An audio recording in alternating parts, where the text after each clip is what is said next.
ایک بار کسی اعرابی نے نبی پاک صلی اللہ تعالی علیہ وسلم کی خدمت میں حاضر ہو کر کچھ چیز، کچھ شے، کچھ مانگا، کچھ مطالبہ کیا۔ نبی پاک صلی اللہ تعالی علیہ وسلم نے وہ شے عطا فرما دی اور اس سے فرمایا میں نے تم پر احسان کیا۔ اعرابی نے کہا نہیں، اور نہ ہی آپ نے کوئی اچھا کام کیا۔ راوی بیان کرتے ہیں اس بات سے مسلمان غضبناک ہوئے، یعنی ایک گاؤں کا، دیہات کا رہنے والا شخص وہ ایسی بات کر رہا ہے جو ادب کے خلاف ہے۔ صحابہ کرام اس پر ناراض ہوئے اور غضبناک ہوئے اور اسے مارنے کے لیے اس کی طرف بڑھے، تو نبی پاک صلی اللہ تعالی علیہ وسلم نے اشارہ فرمایا کہ اسے چھوڑ دو۔ پھر آپ صلی اللہ تعالی علیہ وسلم اٹھ کر اپنے گھر میں تشریف لے گئے اور اس اعرابی کو پھر دوبارہ نبی پاک علیہ السلام نے بلایا اور بلا کر اسے کچھ اور عطا فرمایا، اور عطا کرنے کے بعد فرمایا میں نے تم پر احسان کیا۔ اب اعرابی نے کہا جی ہاں، اللہ تعالیٰ آپ کے اہل خانہ اور خاندان کو جزائے خیر عطا فرمائے۔ آپ صلی اللہ تعالیٰ علیہ وسلم نے اس سے ارشاد فرمایا تم نے جو پہلے کہا اس کی وجہ سے میرے صحابہ کے دلوں میں تمہارے خلاف کچھ نفرت پیدا ہو گئی ہے، اگر تم چاہو تو ان کے سامنے بھی وہ کہہ دو جو تم نے ابھی میرے سامنے کہا ہے، تاکہ ان کے دلوں سے وہ بات دور ہو جائے۔ اس نے عرض کی جی اچھا، میں ایسا کر دیتا ہوں۔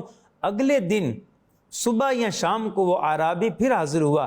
نبی پاک صلی اللہ تعالی علیہ وسلم نے ارشاد فرمایا اس اعرابی نے جو کہنا تھا کہا، پھر ہم نے اسے مزید عطا فرمایا تو یہ راضی ہو گیا۔ اے اعرابی کیا معاملہ ایسا ہی ہے؟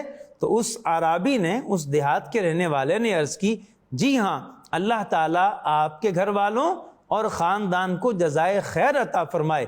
تو پیارے آقا مدینے والے مصطفیٰ نبی پاک صلی اللہ تعالی علیہ وسلم نے ارشاد فرمایا میری اور اس اعرابی کی مثال اس شخص کی سی ہے جس کے پاس اونٹنی تھی، وہ بدک گئی تو لوگوں نے اس کا پیچھا کیا، لیکن اس کے بھاگنے میں اور اضافہ ہو گیا تو اونٹنی کے مالک نے لوگوں کو آواز دے کر کہا میرے اور میری اونٹنی کے درمیان سے ہٹ جاؤ، کیونکہ میں اس پر زیادہ مہربان اور اسے زیادہ جاننے والا ہوں۔ چنانچہ اونٹنی کا مالک اس کے سامنے سے اس کی طرف بڑھا اور زمین سے کچھ گھاس پھوس اٹھائی اور آہستہ آہستہ اپنے پاس بلایا، حتیٰ کہ وہ اس کے پاس آ گئی تو اس نے اس سے نیچے بٹھایا، اس پر کاٹھی رکھ کر سوار ہو گیا۔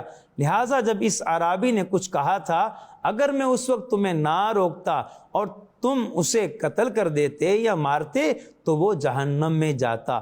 مدنی چینل کے ناظرین، نبی پاک صلی اللہ تعالی علیہ وسلم کی نرمی کی بدولت ایک اعرابی کی حالت کیسے بدل گئی، کس طرح انقلاب آ گیا کہ نبی پاک علیہ السلام نے اس پر سختی کرنے سے منع کر دیا۔ اور اصلاح کا انداز دیکھیں، حکمت آپ دیکھیں کہ پہلے اسے لوگوں کے سامنے دیا اور اس نے وہ کلمات کہے جو لوگوں کو ناگوار گزرے، اور پھر اسے بلا کر دوبارہ اور عطا کیا، یہ حکمت تھی۔ اور پھر اس شخص نے پھر دعائیہ کلمات کہے، تو یوں اس اعرابی کی اصلاح نبی پاک علیہ السلام نے کی اور نرمی کے ساتھ۔